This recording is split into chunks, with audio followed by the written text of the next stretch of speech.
Well, tonight I had leftovers for dinner. Boo. But tonight's quilt has no leftovers, yay! Because the pattern shows me how to cut out the whole fat quarter with no waste and no fabric to add to my stash. And speaking of stashes, in this episode I'll tell you whose stash I get up close and personal with in a new episode of True Up.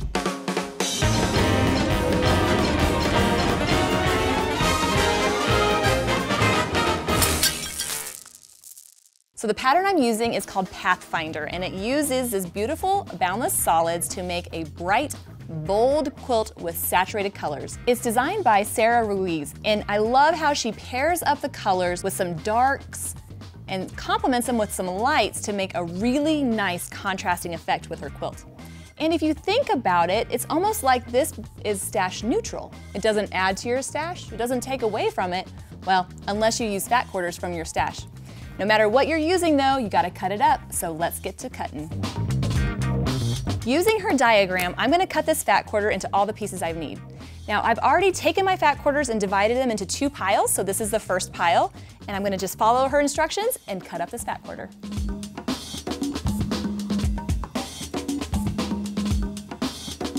Now, this is obviously not how I would normally cut up a fat quarter, but I loved her cutting diagram so much I wanted to make it match. So check out what this is gonna turn into. So this will actually be subcut with some templates. These are gonna be the sides of my elongated flying geese. We have all 4 right there. This one is not being used, which I mean, I guess you could technically say that for your stash, but man, that's small. We'll just say it's good. Don't need this, or any of these little pieces over here.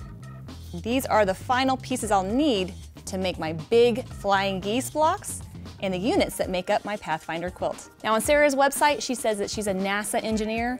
Yeah, I think that's pretty obvious on how brilliant this cutting diagram is. Well, I'm gonna cut this one into further smaller pieces and then we'll finally get to see how the block comes together.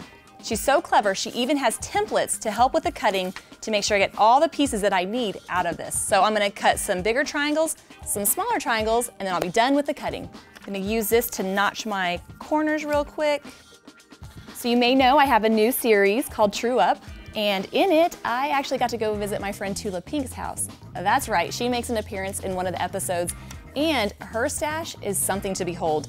I think calling it a stash is almost misleading. It's almost like a curated museum exhibit to all the fabric she's designed. So be sure to check that out. And if you have seen it, leave a comment below letting me know what you thought about all her fabric. It's pretty impressive, right?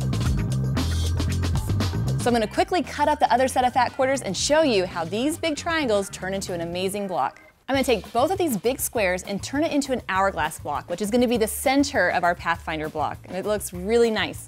And how I'm gonna make those is half square triangles times 2. So on the back of the darker color, the gray, I'm gonna draw a line diagonally from one corner to the next. Then I'm gonna go ahead and sew a 1/4 inch on each side, trim it, and then press them open to make 2 half square triangles.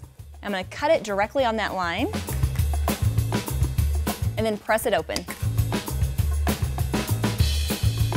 All right, we have 2 half square triangles, but we need an hourglass block. So I'm gonna do the same thing on the back of one of these half square triangles to get a cool result. So lining it up like so, drawing that line, then I'm gonna place it where I have the gray here and the red.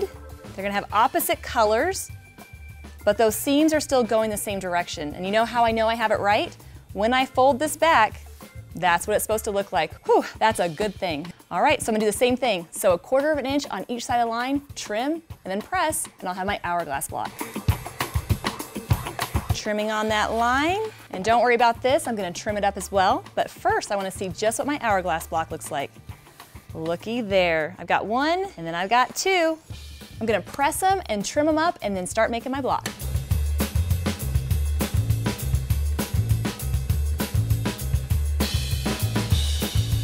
So there I have the center of my block, but I still need the extended flying geese that are gonna go on the side. So let me show you how to make those. So I'm gonna use these rectangles to make my elongated flying geese, which are basically like regular flying geese, just elongated. Maybe that's why they're called that. The reds will be the center, and then these will be the sides. So starting with my smaller pieces, I'm gonna take my center, I'm gonna line my rectangle just like that, like they're making an L or a right angle. I'm gonna draw a line from one corner to the other side, like that. Now, unlike the hourglass, I'm gonna sew on that marked line, not a 1/4 inch away. So we'll pick it over here. It's so easy, even somebody that isn't a NASA engineer should be able to do that.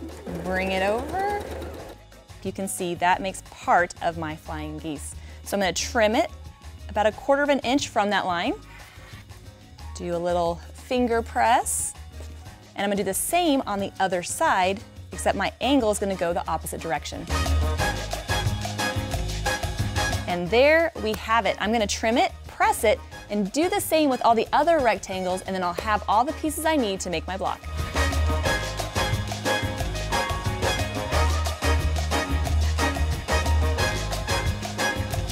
It's amazing how this graphic block comes together, from the thinner elongated flying geese to a little bit wider to the hourglass block in the center.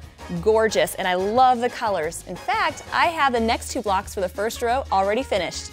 We have the beautiful blues and the orange and cream, and I'm going to show you what it looks like when we lay these out to make the quilt top. So the first row of my quilt takes just 3 of these big, beautiful blocks. So I'm going to lay them out in the color order that I like. Beautiful. And then I'm going to sew them together, and I'll have the first row of my quilt. All right, and I have the second row of my quilt piece, and it's a little different than the first row. Instead of the 3 blocks, I have 2 full blocks and then 2 half blocks, which I made exactly the same way as I made the full blocks, except using the pieces that I cut out with the templates earlier. I'm loving how it looks, so I'm gonna sew it together, add the rest of the rows, and then I'll have my quilt top finished. How nice is all those graphic blocks, those beautiful colors, and I'm feeling like all those arrows are pointing me to my machine to machine quilt this quilt. So let's get to it. So I'm excited to start machine quilting, and this is where I admit to you that my fabric stash is nothing like Tula's. She definitely takes the cake when it comes to awesome fabric stash. I mean, don't get me wrong, I have some, but where I really like to hoard, curate, is machine quilting thread. So I've love playing with my threads and selecting out what colors to use, and here I've just picked a few that I think might work. And what I love to do is take my colors and then lay them out over the fabric just to see how they'll look. And especially a quilt with so many different bold colors, that means I get to have fun using a lot of different threads. So this blue blends in nicely with the big triangle, but sometimes I like just a little bit of contrast. I like when the quilting shows up just a little bit. So maybe using a teal would be a better option, especially somewhere like this. So when I'm picking out thread colors, I love it when it blends in with the lightest color. I don't want it to be too dark on the light fabric, but just a little bit contrasty on the dark so I can see just a pop of that quilting. But my color selections aren't always what you think I might pick. In fact, with this gold and greenish gray block, I could use a gold, I could use a gray, but I think a nice orange would be a fun pop of color. And so I think that's what I'm going to do in this block right here. Ultimately, when it comes to picking out threads for your quilts, just pick one you like. This is one I like, so that's what I'm going to use. Let's get started.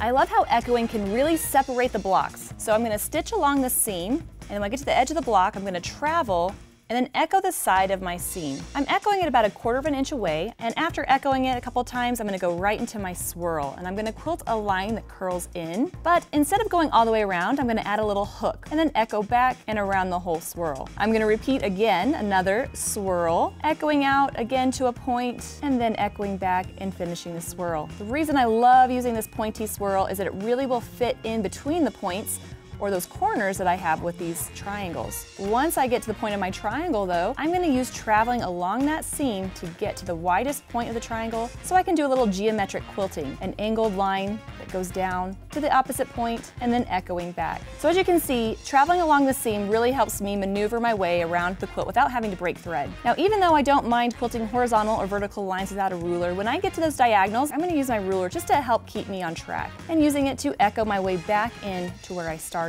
and go right into quilting my swirls again. I love the contrast between the geometric quilting, the curvy, and the echoing, which is really gonna help separate that filler from the rest of the quilt. So since I'm using a lot of different threads, I'm thinking I'm gonna do some different fillers in these blocks, still keeping those geometric shapes within the triangles. I think it's gonna be a fun night of quilting. I'll see you when I'm finished.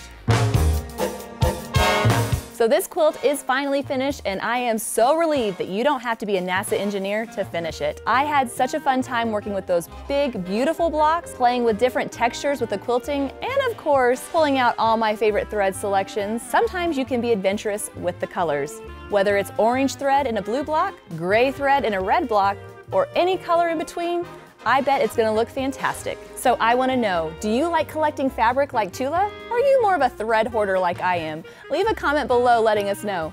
And be sure to check out that episode of True Up where I go visit her studio. It is amazing. Also, be sure to like the video and subscribe because you never know what's gonna happen on the Midnight Quilt Show.